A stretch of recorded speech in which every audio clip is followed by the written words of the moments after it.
طيبا كما أمر ونشهد أن لا إله إلا الله وحده لا شريك له ونشهد أن سيدنا ونبينا ومولانا محمدا عبده ورسوله صلى الله تعالى عليه وعلى آله وأصحابه وبارك وسلم تسليما كثيرا كثيرا.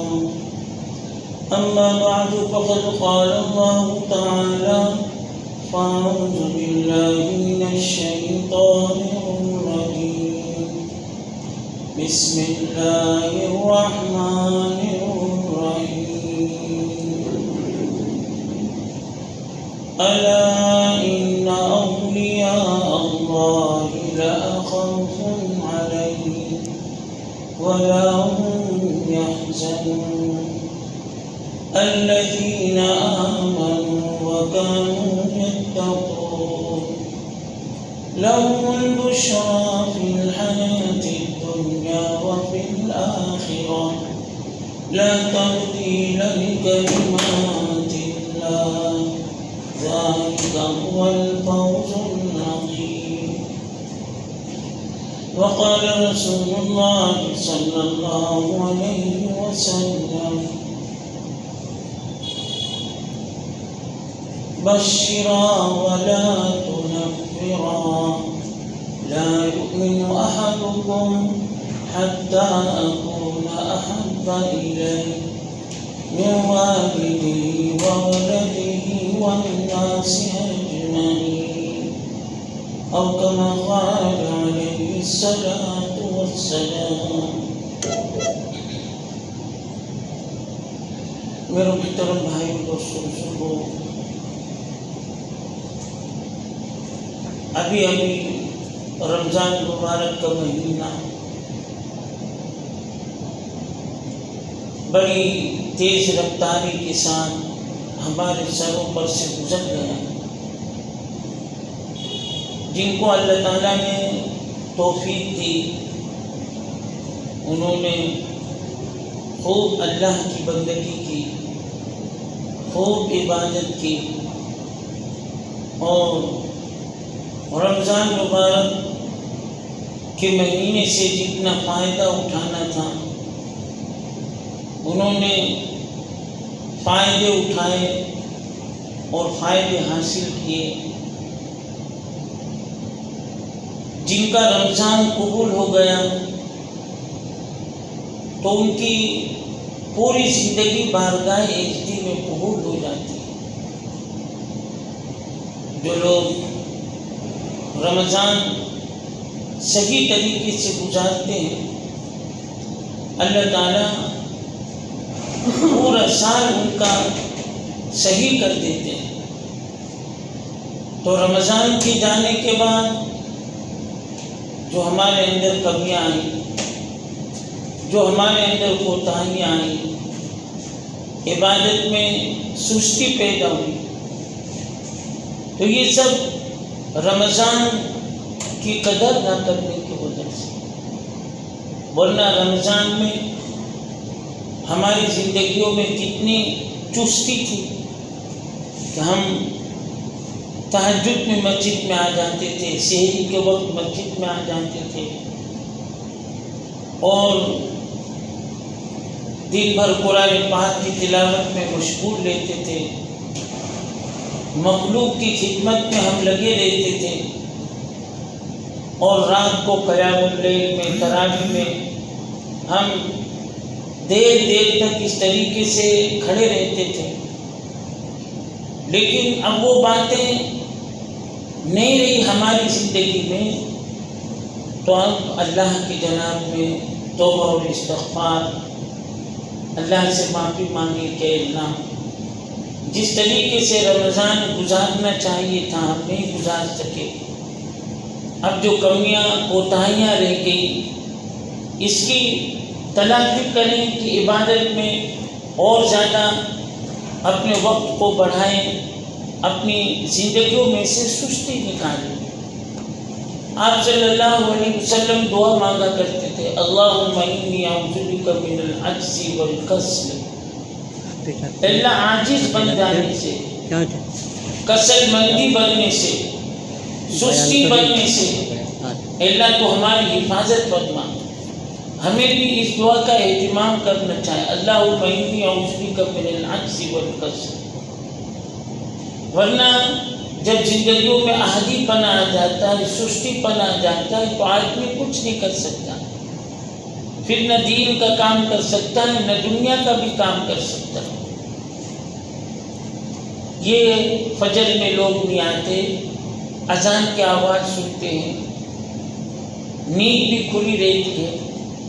اس زمانے میں نیند کا کھلنا کتنا آسان ہے، موبائل کا زمانہ ہے، اس طریقے سے آدمی فوراً اٹھ سکتا ہے، لیکن اس کے باوجود سستی رہی، غفلت رہی، تو اب اس کا تدارک یہی ہے کہ جیسے اذان کی آواز سنیں ہم اپنے نرم نرم بستر کو چھوڑ دیں۔ اذان سننے کے بعد ہمیں ہمارا بستر جہنم نظر آنے، کیا اب ہمیں اذان ہونے کے بعد بستر پر نہیں سونا؟ اللہ نے بلایا ہے، جیسے تیسے، طبیعت اچھی ہو نہ ہو، کیسے بھی کسی بھی طریقے سے ہم اللہ کے گھر پہ پہنچنے والے بنتے ہیں۔ سستی کو ایک طرف رکھتے، سستی تو آئے گی طبیعت۔ ہمارے بزرگ تھے حکیم الامت حضرت ڈاکٹر عبدالحی صاحب، وہ اپنی زندگی کا قصہ بیان کرتے ہیں کہ میں تہجد کی نماز کا پابند، لیکن ایک دن میرا نفس یہ کہہ رہا تھا کہ آج تہجد کی نماز نہیں پڑھنی، حالانکہ بس تھوڑا بہت بخار تھا، سستی تھی، تو نفس مجھے ملامت کر رہا تھا کہ آج تمہیں تہجد کی نماز نہیں پڑھنا ہے۔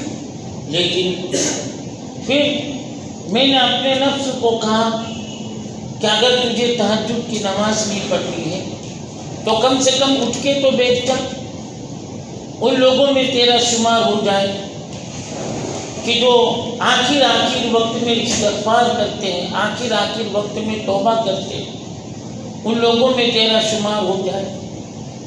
تو اس طریقے سے میں اپنے نفس کو ورگلایا، بہکایا، تو میرا نفس بیدار ہوا اور کہا کہ چلو اٹھ کے بیٹھ جاؤ۔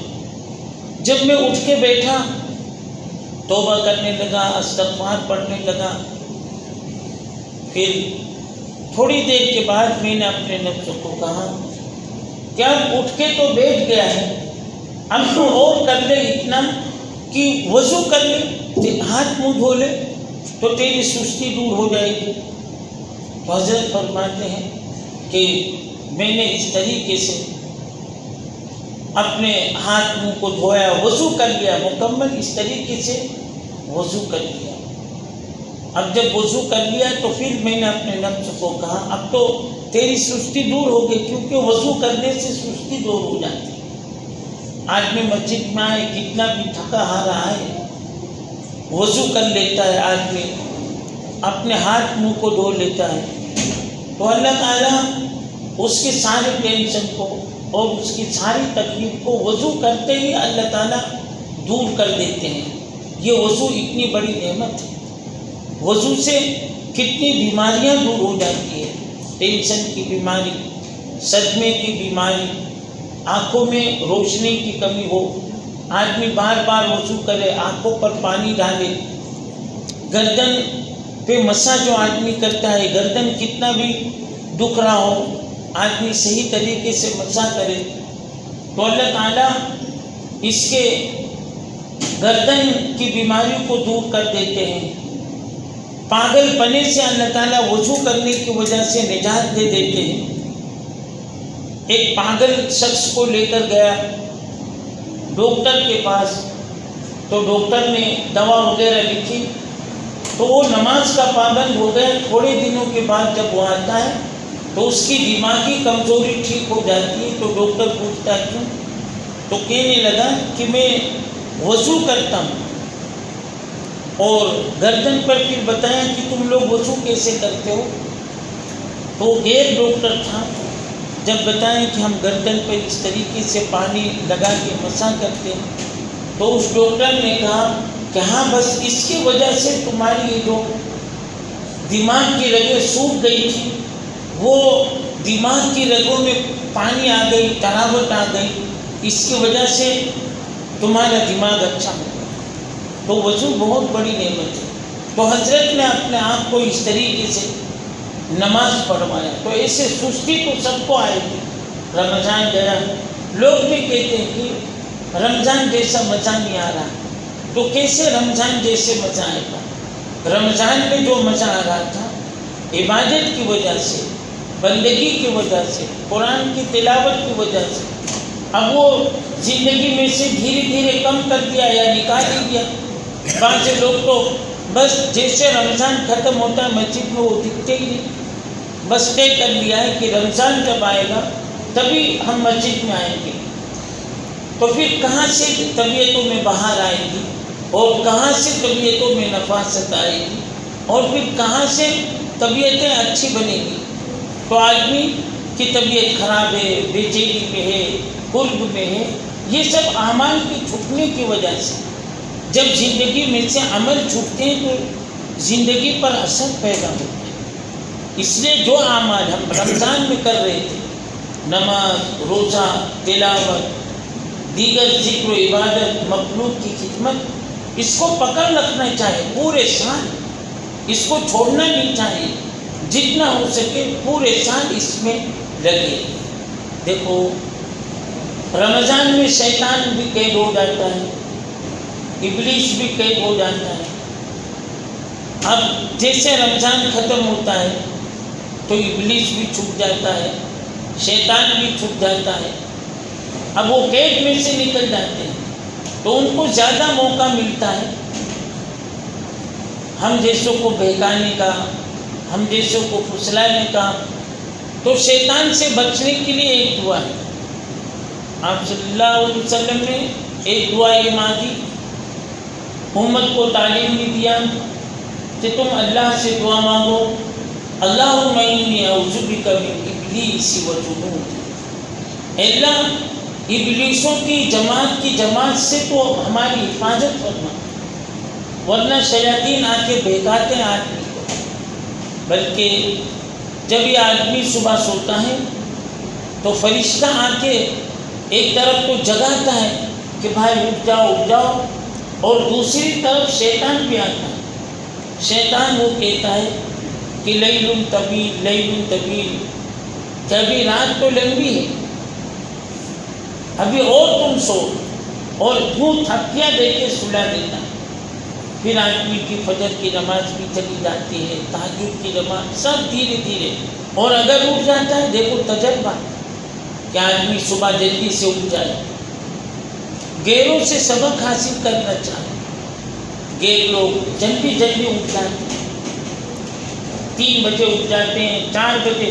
میں کتنے غیر کو جانتا ہوں یہیں پر کہ وہ جلدی سے اٹھ جاتے ہیں، اور جیسے حاجی لوگ احرام باندھ کے حج کرنے کے لیے جاتے ہیں، وہ اس طریقے سے، میں ان کی تعریف نہیں کر رہا ہوں، غلط مذہب ہے، جھوٹا مذہب ہے، لیکن پھر بھی وہ اتنے پابند ہوتے ہیں کہ صبح کے وقت وہ نہائیں گے اور ایسا الگ کپڑا پہنیں گے، ان کی ویدھی ہوتی ہے وہ سب کریں گے، اور پھر وہ اپنے جو ان کی مذہب کی جگہیں ہوتی ہیں وہاں پر وہ لوگ جاتے ہیں، اور مسلمان وہ تو آرام سے سویا پڑا رہتا ہے۔ غیر جن کا مذہب غلط ہے وہ لوگ صبح بیدار ہو کر وہاں پر اپنی عبادت کی جگہوں پہ چلے جاتے ہیں۔ اسی طریقے سے ان کی مستورات اور ان کی خواتین، ہماری مستورات اور خواتین سوئی پڑی رہتی ہیں۔ یہ تو اسکول میں بچوں کو چھوڑنے جانا ہوتا ہے، اسی بہانے اٹھ جاتی ہے۔ ہاں ہے بھی پابند، بہت سے اللہ کے بندیاں وراؤٹ میں بھی اس طریقے سے مستورات اور خواتین وہ بھی تہجد کی پابند ہے، لیکن عام طور سے ایسا کہ اس وقت سوتے رہتے ہیں، تو پھر گھروں میں کہاں سے برکت آئے؟ پھر گھروں میں سے کیسے تکلیف دور ہٹے گی، کیسے ہماری پریشانیاں ختم ہوں گی؟ جب ہمارے گھروں میں صحیح طریقے سے نماز ہی نہیں ہوگی تو پھر ہمارے گھروں سے تکلیف کیسے دور ہوگی؟ ہم چاہتے ہیں کہ ہمارے گھر میں روزی اترے، روزی کی برکت ہو، سب اس طریقے سے خوشحالی کے ساتھ زندگی گزارے۔ ہر آدمی اپنے گھر کو جنت دیکھنا چاہے گا، ہر آدمی کہ میرا گھر جنت جیسا رہے، ہر آدمی کی یہ خواہش ہے، ہر آدمی کی یہ تمنا ہے۔ تو پھر ان لوگوں کو چاہیے کہ وہ اپنے گھروں کو ایمان سے، اعمال صالحہ سے مزین کریں۔ ایسے نہیں ہوگا، لیکن تھوڑے تھوڑے ہم محنت کریں گے، اس طریقے سے تھوڑا تھوڑا وقت فارغ کریں گے تو انشاءاللہ تھوڑے دنوں میں ہمارے گھر کا یہ ماحول اچھا ہو جائے گا، ہمارے گھر کا ماحول دینداری والا ماحول ہو جائے گا۔ تو پھر اللہ تعالیٰ ہمارے گھروں میں چین ڈالیں گے، سکون ڈالیں گے، اطمینان ڈالیں گے۔ لیکن کب کہ جب ہم سستی کو دور کریں، دھیرے دھیرے سستی کو، کاہلی کو، اپنی اس کمزوری کو، اس کے لیے سستی کو دور کرنے کے لیے بزرگوں نے جو عمل بتایا کہ اپنی سستی کو دور کرنا ہے، اپنی زندگیوں میں چستی لانا ہے، ایک تو یہ ہے کہ اللہ کے حکموں کی پابندی کرنا، جیسے اذان کی کلمات ہمارے کانوں میں آئے، سب کچھ چھوڑ چھاڑ کر ہم مسجد کی طرف رخ کریں، اور اللہ کے گھر میں بھی آ کر چاق و چوبند رہے، اس طریقے سے سست نہ رہے۔ یہاں پر آنے کے بعد جیسے ہم اپنے دکان پر بیٹھتے ہیں تو کس طریقے سے ہم تندرستی کے ساتھ بیٹھتے ہیں، طاقت و قوت کے ساتھ بیٹھتے ہیں، اسی طریقے سے اللہ کے گھر میں آ کر عبادت اور بندگی میں اپنی اوقات کو خرچ کریں۔ یہاں پر آنے کے بعد عبادت میں لگ جائیں، نہیں کہ اللہ کے گھر میں آنے کے بعد بھی اس طریقے سے مسجد میں آ کر دنیا کی باتیں کرنا، ایسا بھی نہیں۔ بعض لوگ تو مسجد میں آئے خطبہ میں بھی سو جاتے ہیں، ایسی سستی کہ اس طریقے سے خطبہ میں بھی سو جاتے ہیں۔ ہم لوگ دیکھتے ہیں کہ خطیب اسی لیے آداب میں سے بتایا گیا، آداب میں سے یہ بتایا گیا کہ خطیب کے سامنے دیکھنا چاہیے۔ آپ صلی اللہ علیہ وسلم جب خطبہ ارشاد فرمایا کرتے تھے تو صحابہ کرام رضوان اللہ تعالی اجمعین آپ کے چہرے انور کی طرف متوجہ رہتے تھے۔ جب بھی آپ خطبہ ارشاد فرماتے یا جب بھی آپ بیان ارشاد فرماتے تو آپ صلی اللہ علیہ وسلم کے چہرے کی طرف صحابہ کرام رضوان اللہ تعالی علیہ اجمعین نظریں کیا کرتے تھے۔ اور ایسا ہم کو بھی چاہیے، خطیب سے دور نہ بیٹھے۔ بعض سے لوگ ایسا ہوتا ہے کہ سب میں جگہ خالی رہتی ہے، لیکن یہ بچوں کو ادھر بیٹھو، آگے آگے یہ ادھر بیٹھو، جمعہ کے دن بھی باتیں کرتے، بیٹھو پیچھے الگ الگ۔ خطیب کے سامنے دیکھنا چاہیے، یہ آداب میں سے ہے کہ جتنا ہو سکے قریب بیٹھے، جو جتنا قریب بیٹھے گا اس کو اتنا زیادہ فائدہ حاصل ہوگا، جو جتنا دور ہوگا اس کو فائدہ حاصل نہیں ہوگا۔ اس لیے یہ بھی حکم ہے کہ سب کو پر کر لیا کرو، سب ہے اس کو پر کر لیا کرو۔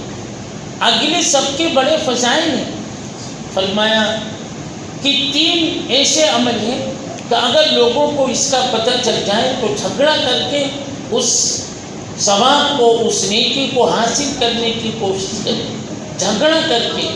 اس میں سے ایک بتایا کہ ایک تو پہلی صف میں بیٹھنا، پہلی صف میں بیٹھنے کی اگر کسی کو فضیلت حاصل ہو جائے تو وہ اس طریقے سے کبھی بھی وہ پہلی صف کو نہ چھوڑے۔ اسی طریقے سے فرمایا کہ اذان دینے کی جو فضیلت، کہ اگر کسی کو معلوم ہو جائے کہ اذان دینے کی کیا فضیلت، جیسے حدیث میں بھی آیا کہ کل قیامت کے دن مؤذن کی جو گردن ہے وہ سب سے اونچی ہوگی، لیکن یہ ہمارے بس میں نہیں ہے جو مسجد کے مؤذن ہوتے ہیں، لیکن اگر اچھی اذان دینا آتا ہے تو مؤذن سے اجازت لے کر اس طریقے سے اذان بھی دے سکتے ہیں، لیکن اس سے ہم قاصر ہوتے ہیں۔ تو یہ ایسے بہت سے نیکیوں کے فضائل ہیں کہ اگر لوگوں کو ان نیکیوں کے حاصل کرنے کا اور ثواب معلوم ہو جائے تو وہ لڑائی کر کے کسی بھی طریقے سے وہ نیکی حاصل کرنے کی کوشش کریں۔ اور بعض نیکیاں ایسی ہیں کہ جب بندے ان نیکیوں کو کرتے ہیں تو اللہ تعالیٰ ان بندوں سے اتنے خوش ہوتے ہیں، اتنے راضی ہوتے ہیں کہ اللہ تعالیٰ مسکرا دیتے ہیں۔ جیسے ایک تو یہ ہے، یہ حج کا موسم چلتا ہے، آپ صلی اللہ علیہ وسلم نے ارشاد فرمایا کہ جو لوگ عرفات کے میدان میں جاتے ہیں اور عرفات کے میدان میں جب سب لوگ ایک جگہ اکٹھے ہوتے ہیں، وہاں پر کیا عرب، کیا عجم، کیا یورپ، کیا ایشیا، سب لوگ وہاں پر جمع ہوتے ہیں، سب کی زبان الگ الگ، سب کے چہرے الگ، وہاں پر کوئی کالا ہے، کوئی گورا ہے، الگ الگ۔ اللہ تعالیٰ نے کتنی مخلوقات کو پیدا کی۔ افریقہ والوں کو دیکھیں گے تو وہ سب کالے کالے اور لمبے دھڑنگے، ہم سے کئی گنا زیادہ وہ اس طریقے سے لمبے ہوتے ہیں، کئی گنا زیادہ۔ ان دونوں بچوں کو یہاں آگے یہاں اس کو بھی لے لو، ہاں اٹھا لو، سیف اللہ مدد کر، اس کو لے لو اپنے پاس۔ اس طریقے سے عرفات کے میدان میں سب لوگ جب جمع ہوتے ہیں اور پھر اس طریقے سے جب سب لبیک پکارتے ہیں، لبیک لبیک کی جب تلبیہ پڑھتے ہیں تو اللہ تعالیٰ اپنے بندوں سے اتنے خوش ہوتے ہیں، اللہ تعالیٰ اپنے بندوں سے اتنے راضی ہوتے ہیں کہ اللہ تعالیٰ مسکرا دیتے ہیں۔ اللہ فرشتوں کے سامنے فخر کے طور پر کہتے ہیں کہ دیکھو تو صحیح میرے بندے کہاں کہاں سے آئے، اس میں بادشاہ بھی ہے، اس میں غریب بھی ہے، اس میں فقیر بھی ہے، لیکن سب آئے ہوئے ہیں میرے دربار میں۔ وہ جو اللہ سے طلب کرتے ہیں اللہ تعالیٰ ان کی خواہش کو پورا کر دیتے ہیں اور اللہ اپنے ان بندوں کو دیکھ کر مسکرا دیتے ہیں۔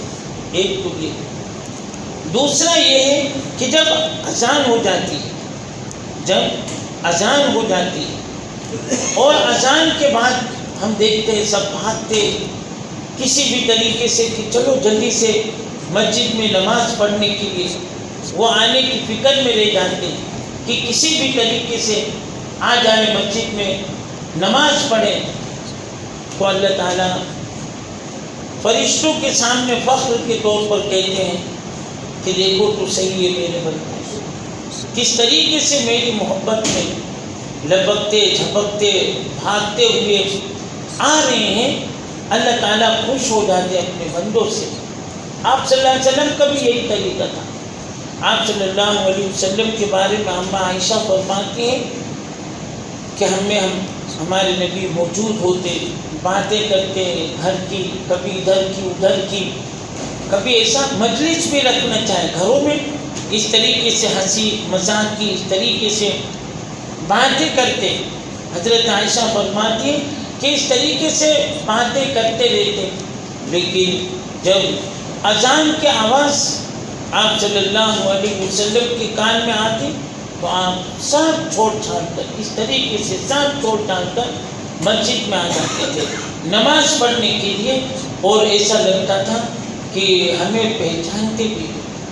تو اس طریقے سے ہمیں بھی چاہیے، ایسے موقع پر اللہ راضی ہو جاتے۔ اور ایک تیسرا موقع ہے کہ میاں بیوی ایک گھر میں رہ رہے ہیں، آرام کر رہے ہیں، اور اتنے میں تہجد کا وقت آ گیا، یا کسی بندی کا یا بندے کا، بیوی کا یا شوہر کا، اس کی نیند کبھی کھل گئی تو اب اس میں سے ایک دوسرے کو جگا رہے ہیں، ایک دوسرے کو جگا رہے ہیں۔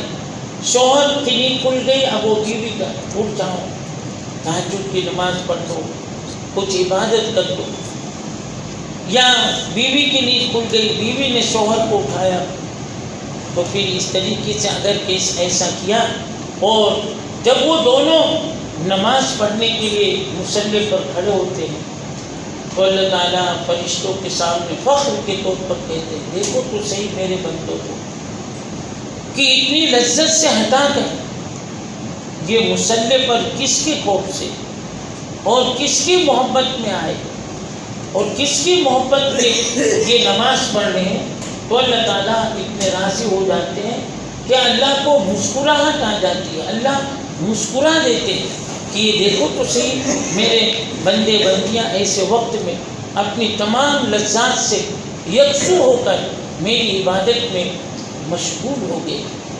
تو خیر رمضان تو گزر گیا، لیکن رمضان گزر جانے کے بعد ایسا نہیں ہونا چاہیے کہ جیسے ہماری حالت ہو گئی کہ سست ہو گئے، کاہل ہو گئے، اب وہ پابندی نہ رہی جو رمضان میں ہم پابند رہا کرتے تھے۔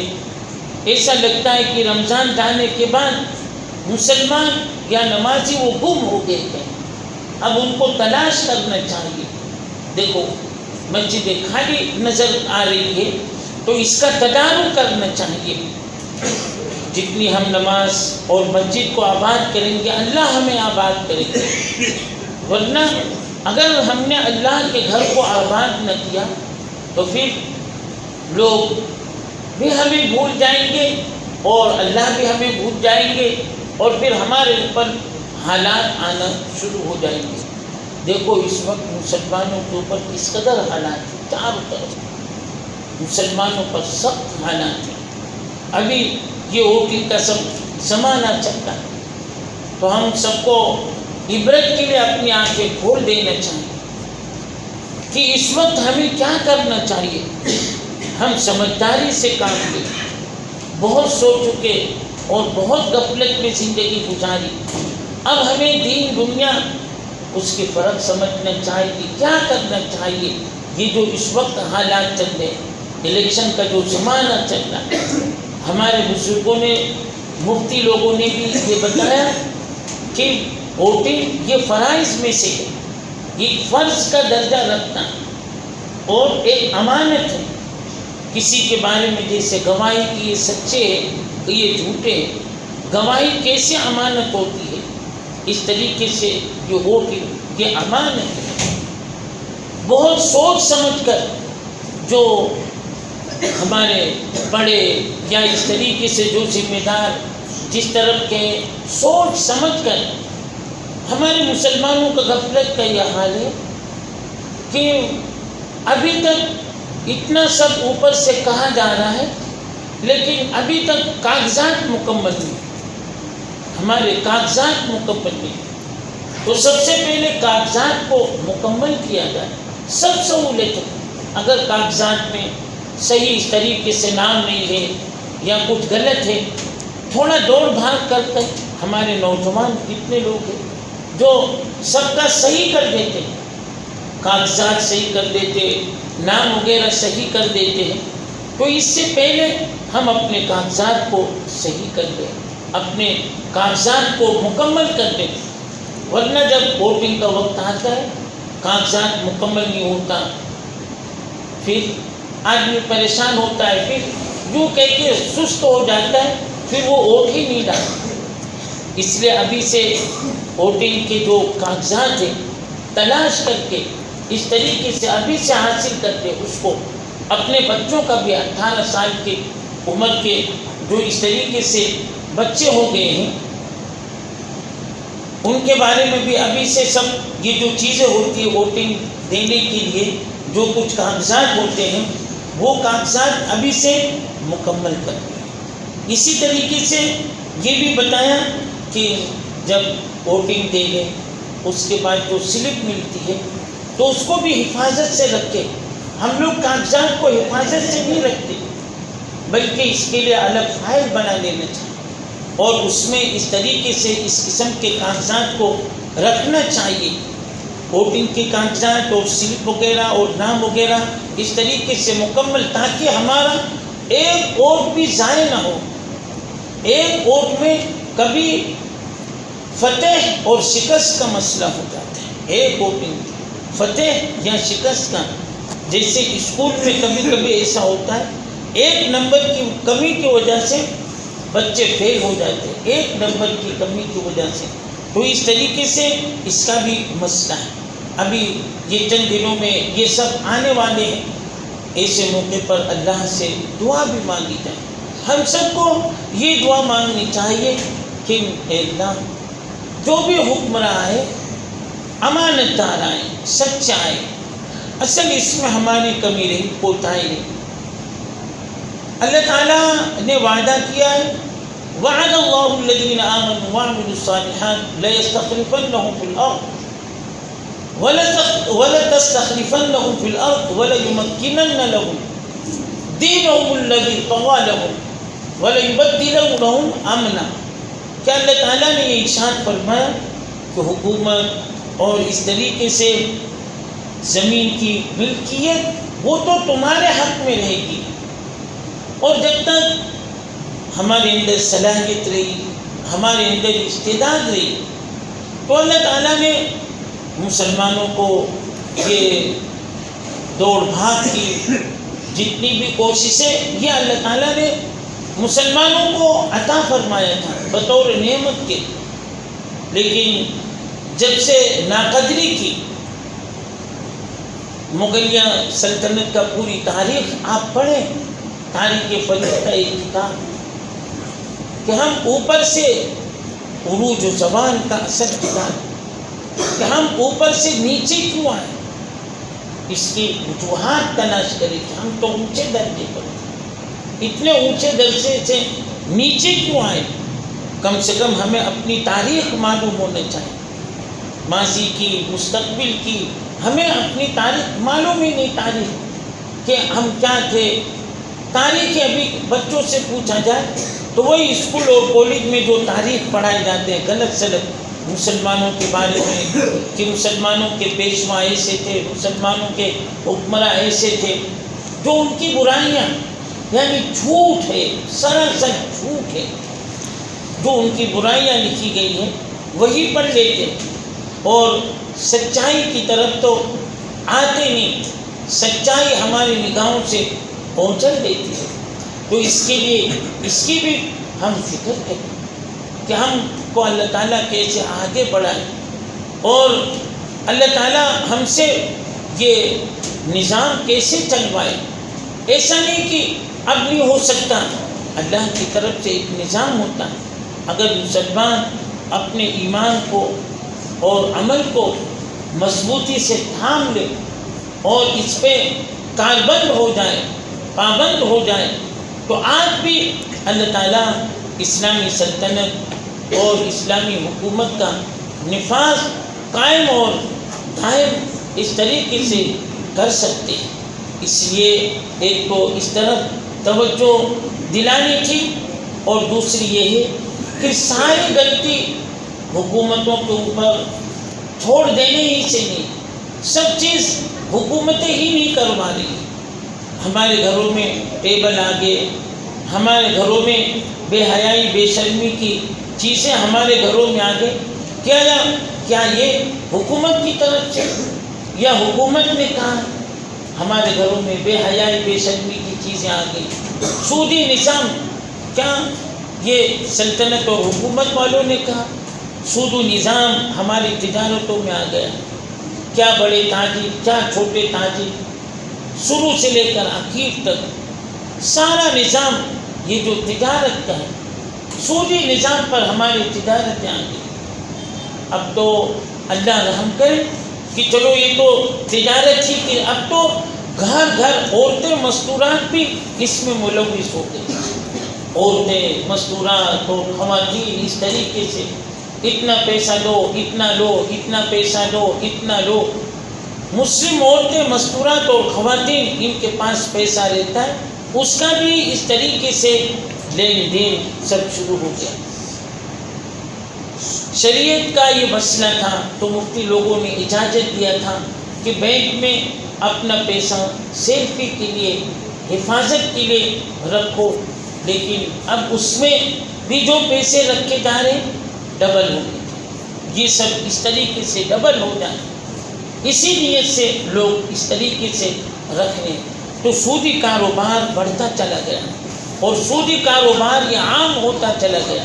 تو یہ حکومت نے جتنا ہمارے بس میں، اتنا ہم اللہ کی نافرمانیوں سے، گناہ سے اپنے آپ کو بچائیں، جتنے ہمارے اندر طاقت ہے اور قوت ہے۔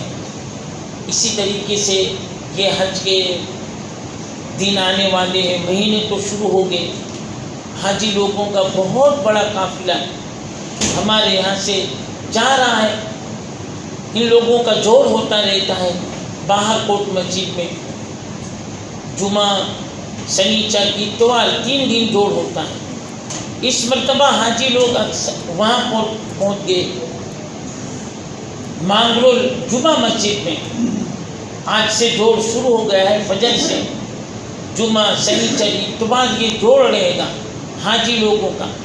تو جو بھی آپ کے رشتہ دار اور عزیز اقربا حج میں جانے والے ہیں، ان کو اس طریقے سے مانگرول جمعہ مسجد میں بھیجنے کی اس طریقے سے فکر کریں، اور جو یہاں پر رہتے ہیں حجاج کرام، ان کے لیے باہر کوٹ مسجد میں ہر اس مرتبہ نہیں رہے گا، باقی جمعہ، سنیچر، اتوار، عشاء کی نماز کے بعد یہ حاجی لوگوں کا جوڑ ہوتا ہے، وہاں پر ان کو پہنچانے کی فکر کریں، کوشش کریں۔ اور جن کے اوپر حج فرض ہو گیا، ابھی جیسے حج کمیٹی کا زمانہ تو ختم ہو گیا، لیکن ٹور کا سلسلہ شروع رہتا ہے، تو اگر حج فرض ہو گیا، وہ جلد از جلد اپنے اس فرض سے سبق دوش ہونے کی کوشش کریں، فکر کریں۔ اللہ تعالی ہم سب کو کہنے سننے سے زیادہ عمل